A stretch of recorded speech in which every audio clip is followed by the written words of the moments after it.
ఈసారి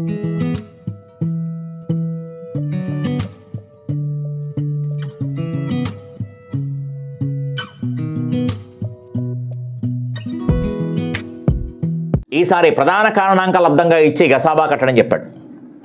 ప్రధాన కారణాంక లబ్ధంగా ఇచ్చి గసాబా కట్టండి. కసాగు లెక్కలు కూడా చేస్తాం. కసాగుకి అయితే ఏం చెప్పాము, కామన్గా ఉంటేనే కంపేర్ చేస్తాం కదా. 2 అనేది అన్ని చోట్ల ఉండాలి చెక్ చేసుకుంటాము. కామన్గా ఉంటే కనుక పెద్దది రాయండి అని చెప్పాం. కామన్గా ఉంటేనే పెద్దగా రాయండి అని చెప్పాం. కానీ గసాబాకి మాత్రం తప్పనిసరిగా కామన్గా ఉండి తీరాలి. ఖచ్చితంగా కామన్గా ఉండి తీరాలి. ఖచ్చితంగా కామన్గా ఉండాలి. ఖచ్చితంగా కామన్గా ఉండాలి.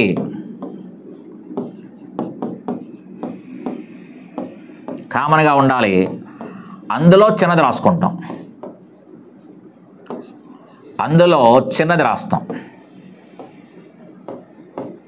ఖచ్చితంగా మనం ఏం చేస్తాము అంటే కనుక కామన్గా ఉండాలి. కామన్గా ఉన్నది మాత్రమే తీసుకుంటాం. కామన్గా ఉన్నది మాత్రమే తీసుకుంటాము. కామన్గా లేకపోతే దాని జోలికి వెళ్ళాం. అక్కడైతే కామన్గా లేకపోయినా తీసేసుకున్నాం. కానీ ఇక్కడ ఖచ్చితంగా కామన్గా ఉండి తీరాలి. కామన్గా ఉంటేనే తీసుకుంటాము. కామన్గా లేకపోతే దాని జోలికి వెళ్ళాం. కాబట్టి హ్యాపీగా ఇక్కడ గసాబా ఏం చెప్పొచ్చు అంటే చూడండి ఒకసారి. ఇక్కడ 2 అనేది 2 పవర్ 4, 2 పవర్ 8, 2 క్యూబ్.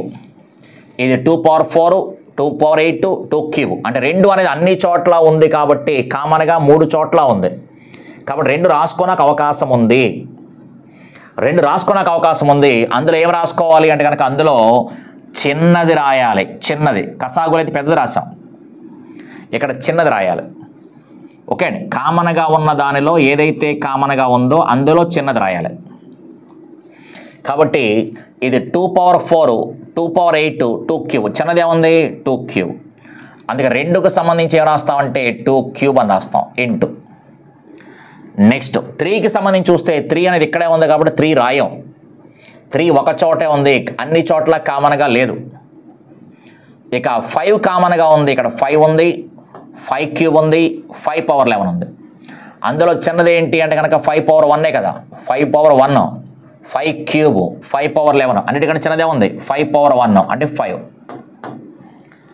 నెక్స్ట్ 7కి సంబంధించి మాట్లాడుకుంటే 7 క్యూబ్ ఇక్కడే ఉంది, ఇంకెక్కడా లేదు, అందుకని తీసుకోకూడదు. 11 స్క్వేర్ ఇక్కడే ఉంది, ఇంకెక్కడ లేదు, అందుకని తీసుకోకూడదు. ఇక్కడ గసాబా ఎంత అంటే కనుక సమాధానము 2 క్యూబ్ ఇంటూ 5. ఖచ్చితంగా 3ఇంటిలోనూ కామన్గా ఉండాలి. 3ఇంటిలోనూ కామన్గా ఉండాలి. కామన్గా ఉన్న దాంట్లో చిన్న తీసుకోవాలి. సేమ్ బీజగణితానికి సంబంధించి ఆల్జీబ్రాకి సంబంధించి ఏకపదుల గసాబా ఉంటుంది. ఈ ఏకపదుల గసాబా కూడా ఇలాగే చేస్తాం. ఏకపదుల గసాబా అంటే ఇక్కడ నెంబర్లు ఉన్నట్టుగా అక్కడ x² yz, x³ yz² అని ఉంటాయి. అందుకని ఎక్స్లో 3 పదాల్లోనూ కామన్గా ఉందా లేదా, ఉంటే అందులో చిన్న తీసుకోవాలి. y అనేది 3 పదాల్లో ఉందా లేదా, ఉంటే దాంట్లో చిన్న తీసుకోవాలి. లేకపోతే y అనే దాని జోలికి వెళ్ళాం. అందుకని ఇక్కడ ఆల్జీబ్రాకి సంబంధించి ఏకపదుల గసాబా లెక్కలు, ఇక్కడ ఈ ప్రధాన కారణాంకాలకు సంబంధించినటువంటి గసాబా లెక్కలు ఒకటే, సేమ్ అనమాట. అక్కడ ఏబీసీలు XYZలు ఉంటే ఇక్కడ 2, 3, 5లలో వస్తాయి. కాబట్టి ఒక నెంబర్ ఖచ్చితంగా కామన్గా ఉండాలి. కామన్గా ఉంటేనే అందులో చిన్నది రాస్తాం. ఇక ఈ లెక్క దగ్గర గసాబా చూడండి ఒకసారి. ఇక్కడ 2 అనేది చూడండి ఒకసారి 3ఇంటిలోనూ ఉంది కాబట్టి 2 రాసుకోవడానికి అవకాశం ఉంది, రాసుకోవచ్చు. కాబట్టి ఈ 3ఇంటిలో మనకి చిన్నదే ఉంది, ఇది 2 స్క్వేరు, 2 పవర్ 5, 2 క్యూబ్. అన్నిటికంటే చిన్నదే ఉంది 2 స్క్వేర్. కాబట్టి 2 స్క్వేర్ ఇంటూ నెక్స్ట్ 3 అనే దానికి సంబంధించి 3 పవర్ 5, 3 పవర్ 7, 3 క్యూబ్. 3ఇంటిలోనూ ఉంది. 3ఇంటిలోనూ ఉంది కాబట్టి తప్పనిసరిగా అందులో చిన్న తీసుకోవాలి. 3ఇంటిలోనూ కామన్గా ఉంది, చిన్న తీసుకోవాలి. కాబట్టి ఏమవుతుంది 3 క్యూబ్ అవుతుంది. 3 క్యూబ్. నెక్స్ట్ 5కి సంబంధించి మాట్లాడుకుంటే ఇక్కడ కూడా చూడండి ఒకసారి. 5కి సంబంధించి ఇది 5 అండి, ఇది 5. 5కి సంబంధించి మాట్లాడితే ఇది 5 cube, 5 square, 5 power 5. 5 cube, 5 square, 5 power 5. కాబట్టి 5 అనేది మనకి అన్ని చోట్ల కామన్గా ఉంది కాబట్టి 5 కూడా తీసుకోవచ్చు. అందులో చిన్న తీసుకోవాలి కాబట్టి చిన్న తీసుకోవాలి అంటే ఏముంది 5 స్క్వేర్.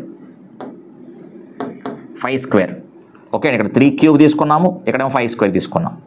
ఇక్కడ గసాబా ఎంత అంటే 2 స్క్వేర్ 3 క్యూబ్ 5 స్క్వేర్. కాబట్టి ప్రధాన కారణాంకాలకి సంబంధించిన గసాబా కట్టండి అంటే ఒక నెంబర్ మూడింటిలోనూ కామన్గా ఉండాలి, ఆ ఉన్న దాంట్లో చిన్నది తీసుకోవాలి. ఓకే, కాబట్టి జస్ట్ ఈ గసాబా చేసేటప్పుడు ఈ ప్రధాన కారణాంకాల లబ్ధంగా రాసే లెక్కల్ని గసాబా లెక్కలు రెండు పక్కపక్కన పెట్టి చూసుకోండి. కాబట్టి ప్రధాన కారణాంకాల లబ్ధానికి సంబంధించి ఏవైతే గసాబా అడిగాడో ఖచ్చితంగా కామన్గా ఉండాలి, అందులో చిన్నది మాత్రమే రాస్తాము.